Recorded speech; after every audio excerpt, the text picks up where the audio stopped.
It happens to all of us. We're going about our day when all of a sudden we get a hiccup. Why do hiccups happen?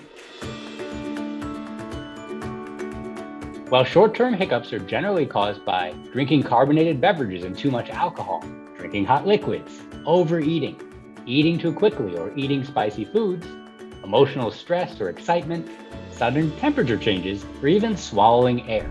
We can't avoid all these causes, but we can take steps to limit our exposure to them. However, not all hiccups are short-lived. Rarely, hiccups can last for months. If your hiccups last over 48 hours, they may be linked to things like certain medications, alcohol use disorder, diabetes, electrolyte imbalances, kidney disease, barbiturates, anesthesia, steroids, tranquilizers, hepatitis, pneumonia, tumors or stroke, or any disease or illness that irritates the nerves that control the diaphragm.